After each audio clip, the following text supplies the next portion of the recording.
Hi மக்களே, விட்டு போன மேக சந்தேசம் சீரியல்லாம் பார்க்கலாம். சாரதா அழுதுகிட்டே ககன் கிட்ட போய், நீ அந்த தாராவை கல்யாணம் பண்ணிக்க வேண்டாம், அவள் இந்த வீட்டுக்கு ஒத்து வர மாட்டா.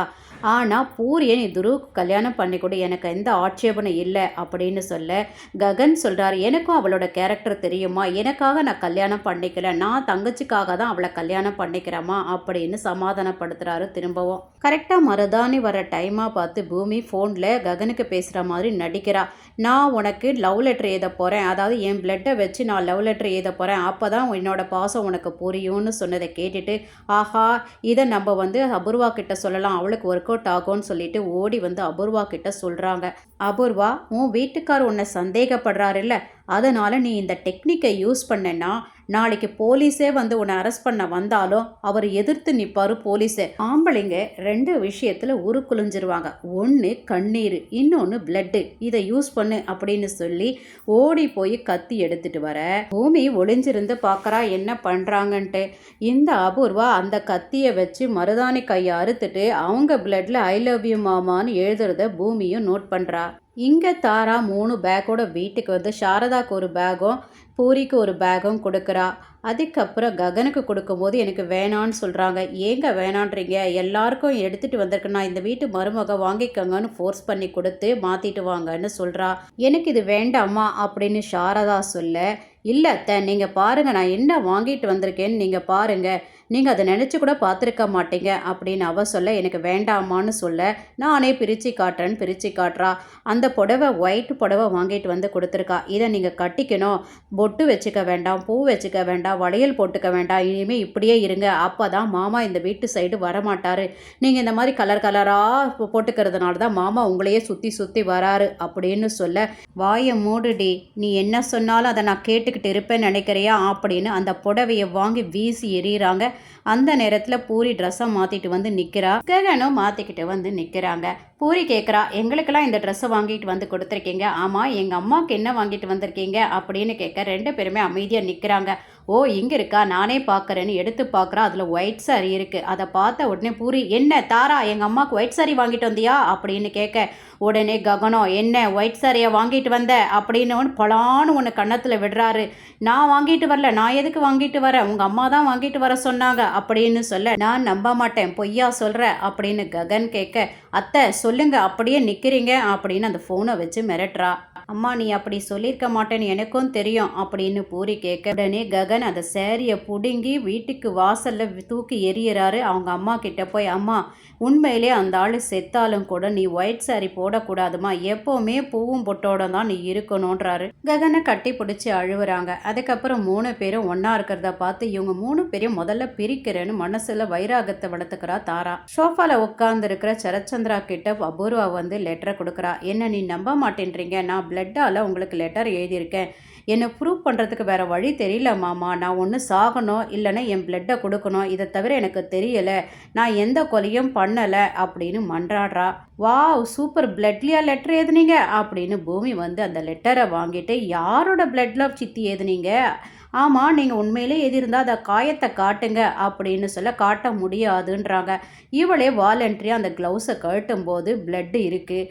அதை பார்த்துடுறா. அடட என்ன சித்தி, நான் தான் உங்களை தப்பாக நினச்சிட்டேன் சித்தி அப்படின்னு கையை ரொம்ப அழுத்தி பிடிச்சி சொல்லிக்கிட்டு அந்த பிளட்டு அபூர்வா பிளட்டை தன் கையால் நல்லா பரப்பி வச்சுக்கிறா.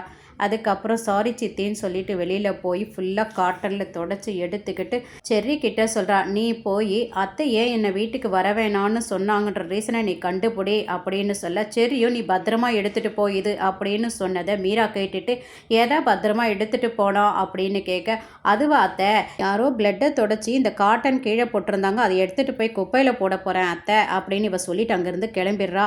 உடனே மீரா இப்படி வரும்போது இங்கே அபூர்வாக்கு கையெல்லாம் தொடச்சி பேண்டேஜ் போட்டுட்ருக்கா நக்ஷத்ரா. உள்ளே மீரா, அச்சச்சோ என்ன ஆச்சு, இவ்வளோ பிளட்டு போயிருக்கே அப்படின்னு சொல்லிட்டு கீழே இருந்த காட்டன் எல்லாம் பார்த்து, என்ன இருந்தாலும் பூமி மாதிரி வராது, பொண்ணுன்னா அப்படி தான் இருக்கணும், நக்ஷத்ரா நீயும் பண்ணுறையே அப்படின்ன உடனே, என்ன பண்ணா பூமி அப்படின்னு அபூர்வா கேட்க, தன் கையில் ஒட்டியிருந்த பிளட்டை எல்லாம் காட்டனால் தொடச்சி அது ஒரு பிளாஸ்டிக் பேப்பரில் உள்ளே போட்டு ரொம்ப கேர்ஃபுல்லாக அவள் எடுத்துகிட்டு போனா தெரியுமா அப்படின்ன உடனே ஷாக் ஆகுது அபூர்வாக்கு.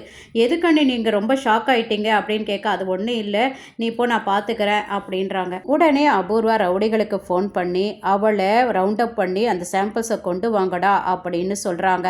இங்கே பூமி போலீஸ்க்கு ஃபோன் பண்ணி இன்னும் 1 ஹவரில் சாம்பிளோட வருவேன் சார் பேசிகிட்டு இருக்கும்போது ரவுடிங்க வந்து ரவுண்ட் அப் பண்ணுறாங்க. என்னம்மா ஆச்சு, லொக்கேஷன் அனுப்புமா, நான் வந்து உன்னை காப்பாற்றுறாமா அப்படின்னு சொல்லிட்டு இருக்கும்போதே இவ ஃபோனை கட் பண்ணிவிட்டு ஓடுறா இறங்கி. ரவுடிங்களும் அவளை ரவுண்ட் அப் பண்ணி சாம்பிள்ஸை கலெக்ட் பண்ணிவிட்டு திரும்பவும் எடுத்துகிட்டு போய் நக்ஷத்ரா கிட்ட கொடுக்குறாங்க. அவள் அபூர்வா கிட்ட கொடுத்து அபூர்வா கேஸில் போட்டு அதை எரிய வச்சிடுறாங்க. பூமி ககனுக்கு ஃபோன் பண்ணி தயவு செய்து ஆஃபீஸ்லேருந்து வெளியில் வாங்க அப்படின்னு ஃபோர்ஸ் பண்ண வராரு. காரில் ஏறி உட்காருங்க, ஆன் பண்ணுங்க இப்படியெல்லாம் சொல்லும்போது ரொம்ப கோவப்பட்ட ககன், எதுக்காக இப்படியெல்லாம் என்னை ஆட்டி படைக்கிற, என்ன விஷயம் சொல்லு அப்படின்னு சொல்லி கோவப்பட கெஞ்சி கேட்குறா. ஒரு முறை எனக்காக உதவி பண்ணுங்க, உங்கள் டேஷ்போர்டை ஓப்பன் பண்ணி பாருங்கன்னு போது அதில் சாம்பிள்ஸ் இருக்குது அபூர்வாவது. ஒரிஜினல் உங்கள் டேஷ்போர்டில் வச்சுருக்கேன், நான் டூப்ளிகேட் வச்சுருந்தேன், எப்படியும் ரவுடிங்க என்னை வந்து துரத்துவாங்கன்னு தெரிஞ்சு தான் வச்சுருந்தேன், அதே மாதிரி தான் வந்துட்டு போனாங்க, தயவு செய்து அந்த சாம்பிளை இப்போ ராஜமந்திரிக்கு கொண்டு வந்து கொடுங்க அப்படின்னு சொல்கிறா. உனக்காக இல்லை, உங்கள் அம்மாவோட சாவுக்கு காரணம் அந்த அபூர்வான்னு தெரியறதுக்காக நான் வரேன்னு எடுத்துகிட்டு போகிறாரு. இங்கே செர்ரியும் கேபியும் சாரதா வீட்டுக்கு வந்து எதுக்காக பூமியை இங்கே வர வேணான்னு சொன்ன ரீசனை சொல்லு அப்படின்னு கேட்க, ஐயோ ஏன் வந்தீங்க, எனக்கு பயமாக இருக்குது, ககன் வந்துடுவா அப்படின்னு சொல்ல உடனே சரி ககன் வரமாட்டாரு, அவர் ராஜமந்திரி போயிருக்காரு அப்படின்றாரு. அப்போ பூரி பார்த்தா என்ன ஆகுது, அதை நான் சமாளிச்சுக்கிறேன், நீங்கள் சொல்லுங்க அப்படின்னு கேட்குறாங்க. சாரதாவும் ஏதோ சமாளிக்க 2 பேருமே அடமண்ட்டாக உட்காந்துடுறாங்க, சொல்கிற வெல்லும் போகிறதில்லன்ட்டு. அந்த டைமு இந்த மீரா ஃபோன் பண்ணி எங்கடா இருக்கீங்க 2 பேரும் அப்படின்னு கேட்க, இந்த செர்ரி கோயிலில் இருக்கோன்னு சொல்ல அங்கே இருங்க நானும் வரேன் அப்படின்னு சொல்கிறாங்க. அப்பா வாப்பா போகலாம், இன்னொரு நாள் நம்ம தெரிஞ்சுக்கலாம் உண்மை அப்படின்னு செர்ரி அடைச்சி வாயமோடு எப்போ சொல்லாத வார்த்தை இந்த சாரதா பூமியை பார்த்து சொல்லியிருக்கா, எனக்கு ரீசன் தெரிஞ்சாகணும் அப்படின்றாரு கேபி. தாரா தான் என்ன அப்படி பேச வச்சா அப்படின்னு சாரதா சொன்ன உடனே 2 பேருமே கோயிலுக்கு கிளம்பி போகிறாங்க. இவங்க அப்படி போன உடனே மீரா நேராக இங்கே வந்து எங்கே அவங்க 2 பேரும் அப்படின்னு கேட்க, உங்கள் வீட்டில் இல்லைன்னா இங்கே வந்துடுவாங்கன்னு நினைப்பா, உனக்கு எப்போ பார்த்தாலும் வந்துடுற, இடத்த காலி பண்ணேன் அப்படின்னு கோபமாகவே இந்த முறை சாரதா சொல்ல வேற வழி இல்லாமல் மூஞ்சி திருப்பிக்கிட்டு போகிறா மீரா. பூமியும் ககனும் 2 பேருமே போலீஸ் ஸ்டேஷனில் வந்து சாம்பிள் கொடுக்குறாங்க. ககன் முன்னாடி எச்சரிக்கை பண்ணுறாரு, என்ன அங்கே அவங்க முன்னாடியெல்லாம் மாமா மாமான்னு கூப்பிடக்கூடாதுன்னு சொல்கிறதுனால அவள் கூப்பிடாமல் மேனேஜ் பண்ணுறா. இதோடு இந்த எபிசோடு முடிச்சிருக்காங்க. இன்றைக்கி வர எபிசோடு நாளைக்கு பார்க்கலாம். தேங்க்யூ ஸோ மச் ஃபார் வாட்சிங்.